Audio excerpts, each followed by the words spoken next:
தமிழக வெற்றிக் கழக மாநாட்டில் கலந்து கொள்வோரின் விவரங்களை தலைவர் விஜய் முறைப்படி அறிவிப்பார் என்று அக்கட்சியின் பொதுச் செயலாளர் புசியானந்த் தெரிவித்துள்ளார்.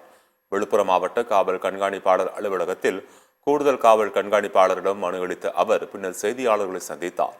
அப்போது பேசிய புசியானந்த், மாநாட்டிற்கான மேடை, பேரிகார்டு அமைப்பது உள்ளிட்ட கேள்விகளுக்கு விளக்கம் அளிக்கப்பட்டதாகவும் வருகின்ற அக்டோபர் 27ஆம் தேதி மாலை 4 மணிக்கு மாநாடு தொடங்கும் எனவும் கூறினார். மாலை 3 மணிக்கு வருவதாக அறிவித்துவிட்டு சுமார் 3 மணி நேரம் காலதாமதமாக புசியானந்த் அங்கு வந்ததால் வெகுநேரம் காத்திருந்த தொண்டர்கள் விரக்தியடைந்தனர்.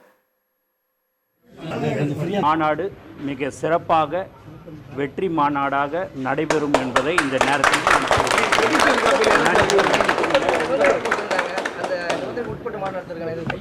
ஆமாம், அவங்க என்ன கேட்டிருக்கிறாங்க அவங்களோட இதுக்கு நாங்கள் எல்லாத்துக்கும் உண்டான விளக்கத்தை நாங்கள் கொடுத்துருக்கோம். அதுதான் நான் எங்கள் எதுவாக இருந்தாலும் எங்கள் தலைவர் தளபதி அவர்கள் அறிவிப்பார். அதுபடி யார் இதை மாதிரி கலந்துக்கிறாங்க போகிறாங்கன்றதெல்லாம் உங்களுக்கு எல்லா விதத்துலேயும் உங்களுக்கு எல்லாத்தையும் நாங்கள் உங்களுக்கு முறையாக நாங்கள் அறிக்கை கொடுக்குறோம்.